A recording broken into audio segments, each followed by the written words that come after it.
데이터 분석과 함께하는 공모주 투자 당장 팁입니다. 오늘은 7월 6일 수요일에서 7일 목요일까지 청약이 예정되어 있는 HBSP의 기간 수혜직 결과를 통해서 예상 수익을 알아보도록 하겠습니다. 이 영상은 보시고 청약 여부를 결정하시기 바랍니다.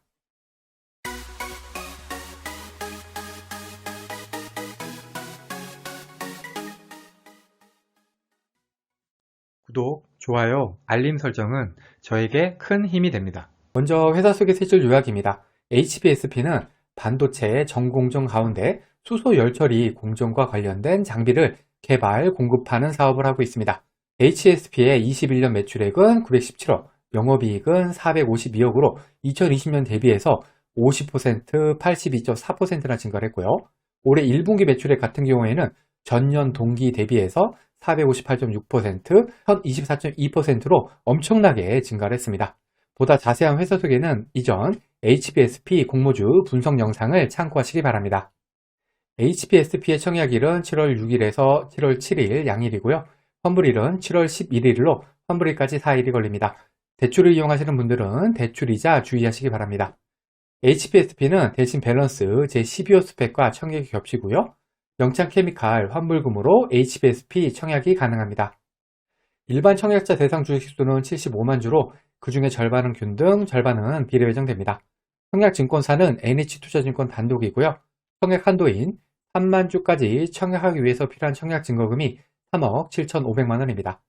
NH투자증권은 청약 수수료가 2,000원이 있고요. 청약을 하기 위해서는 청약 개시일 전일까지는 계좌를 개설하셔야 합니다. NH투자증권은 청약 경쟁률이 상대적으로 높은 증권사에 속하고요. NH투자증권의 청약 다리표는 여기 표와 같으니까 청약하실 때 참고하시기 바랍니다. HBSP의 공모가는 공모가 밴드 상단인 25,000원으로 결정이 되었습니다. 기간 수요 예측에서 확정 공모가인 25,000원 이상이 가격 미제시를 포함해서 100%입니다. 공모가보다 훨씬 높은 3만원 이상을 청약한 기간도 81.42%로 상당히 많습니다. 거래 실적이 있는 해외 기관 투자자들은 모두 밴드 상단 쪽으로 청약을 하였습니다. HBSP의 기간 경쟁률은 1511.36대 1로 상당히 잘 나왔습니다. 의무 보유 확액 비율 역시 42.55%로 상당히 높게 나왔습니다. 그러면 21년 11월부터 지금까지 코스닥 상장한 총 44종목과의 비교 데이터입니다. 이때 스펙, 리츠, 공모규모 1조 이상 종목을 제외를 시켰고요. HBSP의 기존 주주 유통하는 금액은 141억으로 전체 18위, 기존 주주 유통하는 물량 비율은 2.85%로 전체 9위입니다. 기존 주주 유통하는 물량 같은 경우에는 금액과 비율 모두 상당히 좋은 수준입니다. 총 유통하는 물량은 599억으로 전체 32위, 총 유통하는 물량 비율은 12.13%로 전체 1위입니다. 상장일 유통하는 물량 금액은 평균 수준이지만 비율이 매우 좋은 수준이죠.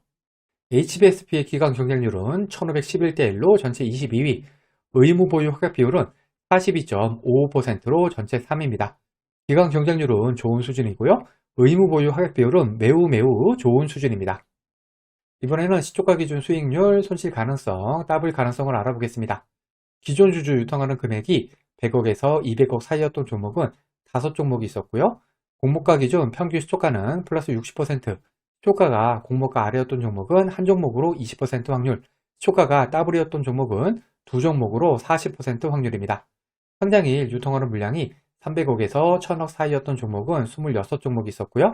평균 시초가는 플러스 36%, 시초가가 공모가 아래였던 종목은 9종목으로 35% 확률, 시초가가 더블이었던 종목은 7종목으로 27% 확률입니다.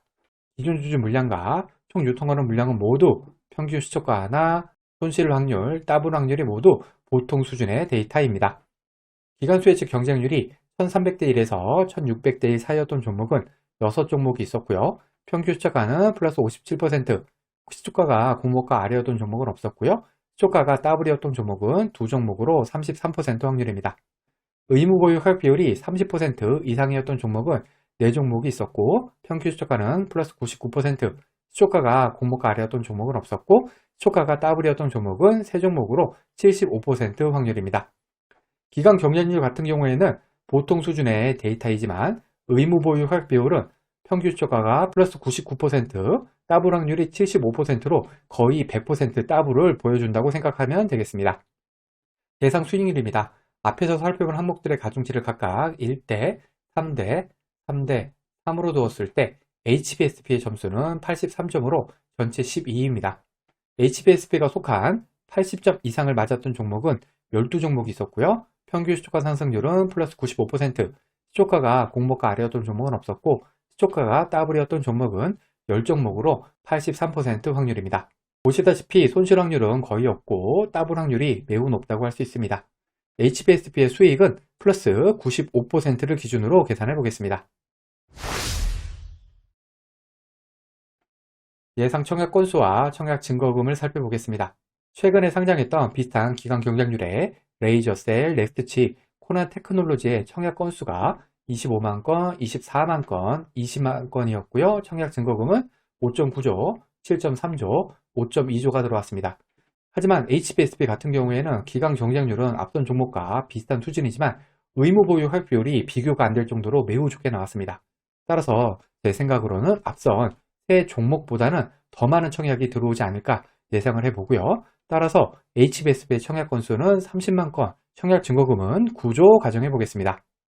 예상 배정 수량입니다. 총 균등 배정 주식수 37만 5천 주를 30만으로 나누면 1.88주가 나와서 추첨으로 2주가 되고요. 저는 균등으로 2주 배정 예상해 보겠습니다. 비례 경쟁률은 1920대 1이 나와서 2,400만원당 한 주 배정, 8,000주 1억 원 청약 시에 비례로 5주 배정 예상해 보겠습니다. 비례까지 청약 시의 예상 수익입니다. 95% 상승한 48,750원의 매도 시 한 주당 23,750원 수익을 가정을 했고요. 1억 원을 3.5% 마통을 이용해서 마련한다고 하면은 4일 대출이자가 38,356원 정도입니다. 여기에다가 청약 수수료도 2,000원이 있습니다. 최종 수익은 대출이자하고 청약 수수료를 제한 수익입니다. 비례 청약 시에 혼자 청약하면은 7주 배정받아서 12만 6천원 정도 수익, 3인 가족 청약 시에는 11주 배정받아서 21만 7천원 정도 수익입니다. 균등반 청약 시의 예상 수익입니다. 최소 청약인 10주 청약하는데 필요한 청약 증거금은 12만 5천원이고요. 계산 방법은 비례 청약 시와 동일합니다. 균등 청약 시에 혼자 청약하면 4만 5,500원, 3인 가족 청약 시에는 13만 6,500원 정도 수익입니다. 이번에는 비례까지 청약했을 때와 균등만 청약했을 때의 수익 비교입니다. 이때 청약 건수 30만 건, 청약 증거금 9조, 비례 경쟁률 1920대 1인 경우고요. 수익률 95%인 경우에 비례가 균등보다 8만원 정도 더 수익입니다. 이 영상에서 사용한 청약 건수, 경쟁률, 예상 수익은 절대적인 것이 아닙니다. 단순 참고만 하시고요. 본인만의 기준을 잡으셔서 청약 여부를 결정하시기 바랍니다. 결론입니다. HBSP의 기간 수익 결과는 아주 잘 나왔습니다. 기간 경쟁률도 높은 편이고요. 특히나 의무 보유 활 비율이 상당히 높게 나왔습니다. 이렇게 기간 수익이 잘 나오면은 공모가가 공모가 밴드 상단을 초과해서 결정되었을 수도 있겠지만 HBSP 같은 경우에는 그냥 밴드 상단으로 결정해 주었고요. 이 점도 상당히 마음에 들죠. 유통하는 물량도 상당히 적은 편이기 때문에 상장일에 좋은 성적이 기대가 됩니다. 다만 환불일이 4일이기 때문에 대출이자는 주의하셔야겠습니다. 과거의 데이터가 미래를 보장하지 않습니다. 오늘 영상은 참고만 하시길 바랍니다. 기간 수익 결과와 상장일 유통하는 물량이 아무리 좋다고 하더라도 공모주 투자는 손실을 볼 수가 있습니다. 이 영상은 공모주 관련 정보 제공을 위한 것으로 종목 추천 영상이 아닙니다. 후업무 투자를 위해서는 반드시 공부하신 후 스스로 투자 여부를 결정하셔야 합니다. 이상으로 HBSP 기간 수익 예측 분석 영상을 마치겠습니다. 오늘 영상이 도움이 되셨다면 구독, 좋아요, 그리고 알림 설정까지 부탁드립니다.